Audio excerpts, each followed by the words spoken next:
My mother-in-law believed she could outsmart me, convinced that she could manipulate me into signing a loan document and gifting her a house for free. It's as if she thinks I'm incredibly naive, but little does she know, I have a plan that will leave her utterly embarrassed. I don't really care about her opinion on the matter. Before I married my husband, I had high hopes for a positive relationship with my mother-in-law. Having lost my own mother as a teenager, I thought a great mother-in-law could help fill that void. Unfortunately, my expectations were shattered when I met my worst nightmare in human form during my relationship with Bob. When Bob and I began dating, meeting his family was something I eagerly anticipated. Unbeknownst to me, my eagerness might have seemed desperate to some, leading Bob to repeatedly postpone the introduction. Eventually, I met his parents, and I instantly fell in love with them. Maria, Bob's mother, initially seemed like someone I wanted to impress, not in the conventional sense, but rather to become her favorite daughter-in-law. From the third month of dating, Bob and I knew we were heading towards marriage due to our compatibility. Like me, Bob and his parents were born in Europe, but they were Americans proficient only in English.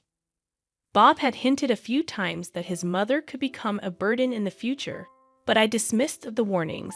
I genuinely cared for her and willingly helped with chores whenever she asked. My motivation stemmed from a desire to amend mistakes from my teenage years, during which my relationship with my own mother was strained. Despite Bob's warnings, I disregarded the possibility of being manipulated by his mother. I aimed to build a strong bond, having had failed attempts with older women in the past. Even when Bob cautioned me, I believed he simply wanted his mother to have some space. However, I started noticing signs that she might be taking advantage of our relationship. For instance, Bob's mother would intentionally neglect her dishes on the days she knew I would be visiting, hinting at a hidden agenda. Upon my arrival, I willingly took on the responsibility of doing the dishes and tidying up her chaotic kitchen. The same applied to grocery shopping. Adding to the complexity, Maria was disabled and relied on a limited disability check. Despite its inadequacy, she would frequently call me to borrow money. My inability to say no, coupled with my fear of being perceived as a bad person, led me to comply.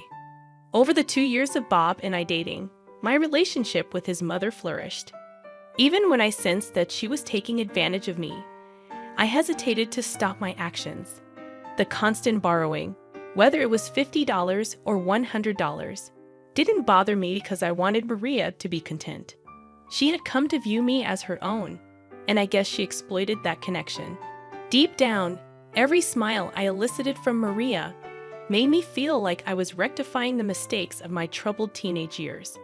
As a teenager, I unknowingly caused my single-parent mother a lot of distress. It wasn't until I grew older and she passed away that I understood the gravity of my actions. Despite her efforts, I constantly compared her to others and eventually ran away from home. I didn't return until her demise, leaving her with a skewed perception of her motherhood. This painful realization fueled my actions toward Maria. Eventually, Bob and I got married, marking one of the happiest moments of my life. It wasn't just about the wedding, it was the joy of having a supportive family to fall back on. I could officially call Maria Mom, and as a nurse, I became her personal caregiver, bringing us even closer. Little did I know that Maria didn't reciprocate my feelings as much as I loved her. She seemed to be the type who went above and beyond, even with those she cherished. About a year into our marriage, Maria began urging us to have children. Bob and I, however, had decided to wait at least 3 years before starting a family. When we explained our reasoning to Maria, little did I know that this decision would unravel a new chapter in our relationship. She vehemently opposed our decision, immediately presenting us with a litany of reasons why we should start a family sooner rather than later. At that time, Bob had been laid off from his job, placing the financial burden squarely on my shoulders. Despite our own challenges, Maria continued to call, requesting to borrow money.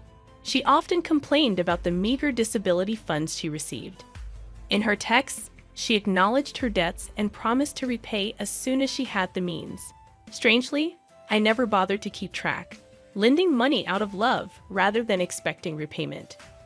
Maria, however, consistently reminded me of the amounts she owed, perhaps attempting to reassure me of her intention to settle the debts. Initially, I thought Maria's insistence on us having children early would subside after we explained that we weren't ready. However, each visit to her house or dinner turned into an opportunity for her to bring up the topic. Initially tolerable, her persistence escalated to sending YouTube videos, baby pictures, and images of happy families. It became overwhelming, prompting me to confide in Bob. His attempt to address the issue only worsened it, as Maria began offering unsolicited advice, even recommending fertility doctors. Her assumptions reached a breaking point when she suggested I might be barren, throwing a tantrum. Frustrated by her incessant interference, I distanced myself. I reduced visits and limited phone calls to once or twice a week, ensuring Bob was present during our conversations. Fortunately, after 2 years of marriage, Maria seemed to grasp the gravity of her behavior. She accepted that we would start a family when we felt ready, not succumbing to her wishes. Even though our closeness had diminished, Maria remained in my thoughts, and I extended help whenever possible. By this time, she had recovered and resumed work, reducing her financial requests. About 4 months later, with Maria back at work, Bob secured a high-paying job in another country. Gradually, I found myself rekindling a closer connection with Maria. This time around, our relationship seemed to have transcended the need for favors, and she was now capable of handling tasks she couldn't before. While I had friends to hang out with, I believed that a mother holds a unique place in our lives, distinct from our friendships. Thinking that Maria no longer required my assistance, I was blindsided when I discovered her attempt to deceive me into signing her home loan papers. For weeks, she had been discussing a purchase, leading me to trust her without confirming the details. Initially, she mentioned needing my signature for a car, but one day, I stumbled upon a message on her phone that revealed the truth. The papers were not for a car, but for a home loan. Enraged, I contemplated confronting her immediately but feared the hurtful words that might ensue. Instead, I kept silent and left after she returned with snacks. Back at my apartment, I pondered ways to outsmart Maria and eventually devised a plan. I created a document in our country's native language, knowing she was proficient only in English and wouldn't understand its content. When Maria called, stating she had obtained the papers for the dealer and inviting me to sign them, I seized the opportunity. Carrying the bogus document, I requested a copy in my native language. Maria, unsuspecting, agreed. I left her house, claiming I needed to print the subtitled document, and returned minutes later with the fabricated paper I had prepared the previous night. Upon my return, I convinced Maria that we should both sign this document instead of the original home loan papers. Obligingly, she agreed. Rushing off to work in the afternoon, I promised to drop by later in the evening. When I returned to Maria's house that night, I anticipated her realization of the ruse, expecting her to send the papers back to the company. To my astonishment, her reaction was quite unexpected. I had attended a small house party that Maria had organized, unaware that she was celebrating the successful signing of the house loan papers. She had invited her friends, and the atmosphere was filled with laughter and drinks. Little did I know, everyone in the room, except my father-in-law, was privy to Maria's deceptive act. Upon entering the house, I sensed that Maria wasn't thrilled to see me. Her attention was solely on her guests. To add insult to injury, they openly discussed the loan in my presence. Realizing the situation, I decided to play ignorant. I inquired about the loan paper Maria mentioned, and she burst into laughter, even mockingly calling me a poor thing. She reveled in her successful trickery, claiming she duped me into signing her home loan papers under the guise of getting a new car. I allowed her to revel in her moment of triumph for a brief moment before revealing that I was well aware of her deception. Even if I hadn't known Maria's intention, I would have figured it out the day I signed. After all, everything on the document was plainly written in English. I couldn't help but wonder how she planned to get my signature without me reading the document first. Opting for a more dignified response, I remained calm despite her attempts to provoke a reaction. To spoil her celebratory mood, I challenged Maria to translate a line from the document she held. Initially hesitant, she complied after sensing my determination. The first line revealed my awareness. I am attempting to deceive my daughter-in-law, but I've been busted because she already knows. As she read out the damning line, Maria's eyes widened in anger. Without wasting time, she erupted into a tirade, hurling insults and regretting her son's marriage to me. Her hurtful words cut deep, and I couldn't stand being humiliated in front of the guests. I fired back, asserting my innocence and refusing to be blamed for her deceptive actions. I harbored no regrets for exposing the truth, considering it a necessary lesson for Maria. Maria understood that convincing me to sign her home loan papers would be a challenge. Resorting to deception, she tricked me into signing them, thinking it was a clever move on her part. Unfortunately, this maneuver led to significant tension between Bob and me. Maria, likely playing the victim, must have informed Bob that I insulted and humiliated her in front of her friends. It has been a week, and Bob refuses to answer my calls or respond to messages. The frustrating part is that he hasn't heard my side of the story, and despite repeated attempts, all my calls go straight to voicemail. He was supposed to return home last weekend, but he hasn't, and there's been no communication. Despite feeling regretful about the strange situation with Bob, I stand by my decision not to regret exposing Maria's deception. The question I have is whether I am in the wrong for outsmarting Maria and responding assertively to her actions. Despite her being my mother-in-law and an elder, I couldn't let her manipulate the situation. I'm eager to hear your comments. Update number 1. I appreciate the comments on my original post. It hasn't been easy since last week when Bob returned home with an attitude. Despite my attempts to explain everything, he insists that it was wrong of me to humiliate his mother. He seems to overlook the fact that his mom tried to deceive me into signing her home loan papers. Bob is so angry that he believes I should have called him when I discovered Maria's intentions.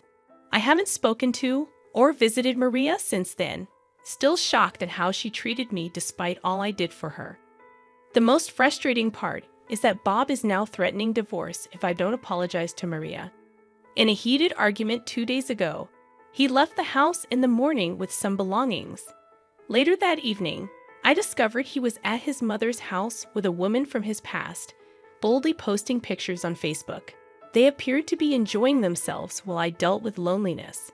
I expected Bob to understand the situation from my perspective and acknowledge his mother's wrongdoing. He hasn't spoken to her or condemned her actions, and for 2 days, Bob has been elusive since expressing that he'd rather lose me than let a woman jeopardize his relationship with his parents. It's painful to hear Bob now perceive me as a homewrecker, especially when he knows the genuine reasons behind my compassionate treatment of his mother.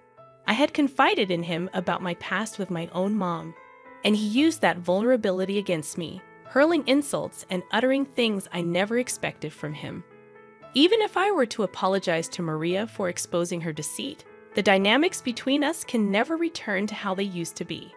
I can't envision myself getting along with her or any of Bob's family members ever again. While those who know me often describe me as kind and soft, I'm contemplating a change. I don't want to be perceived as the soft, weak jade any longer, but the dilemma lies in whether being rude to Maria is reason enough for Bob to consider divorce. I love Bob deeply and don't want to lose him. Please advise me on what course of action I should take.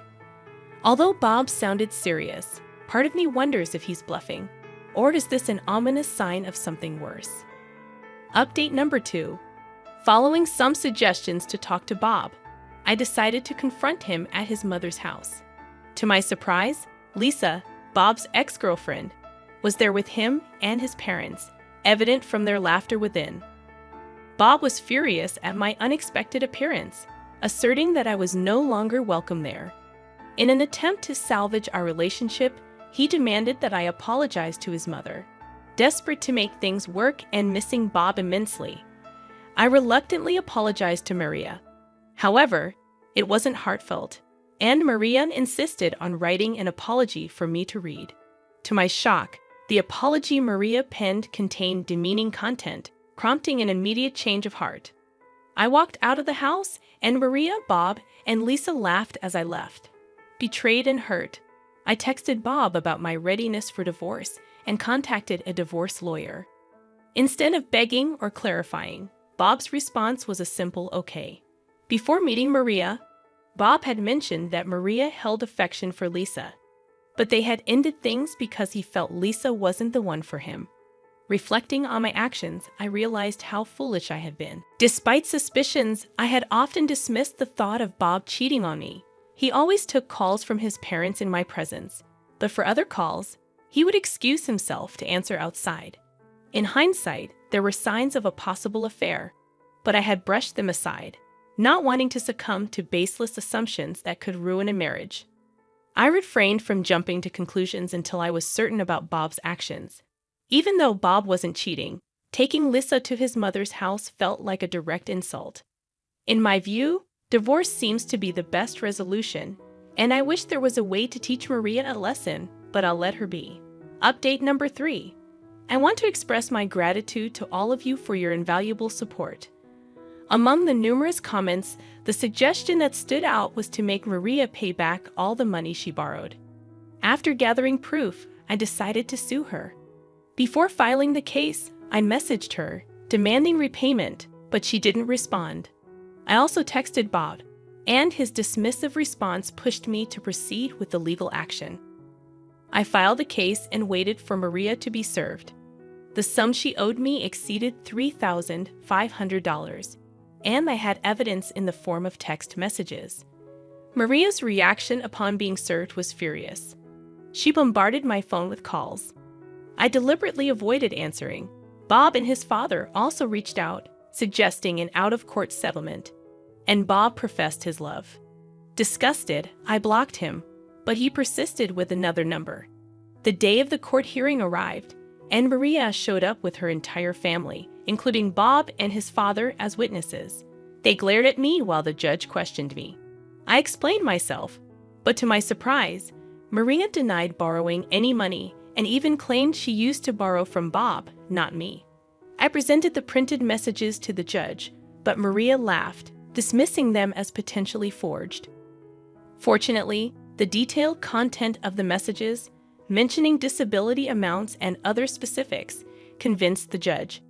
The court ruled in my favor, ordering Maria to repay the $3,750. This experience has taught me not to love someone more than they love me. I'm relieved to have my money back and can start anew.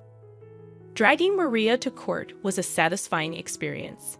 She had avoided bringing up the money after resuming work, and I hadn't asked for it, given my initial intention of helping her out of love. However, realizing the lack of genuine affection from Maria and her family, I chose to stand up for myself. Thank you all for your support. I've become stronger, wiser, and smarter because of you. Regarding the divorce, as soon as the papers are ready, I'll be officially ending things with Bob. You guys are the best, and I'm grateful for the recovery of nearly $4,000. I'd love to hear your stories about helping in-laws that backfired in the comments section below. I narrate stories like this every day, covering in-law dramas, inheritance disputes, and wedding fiascos.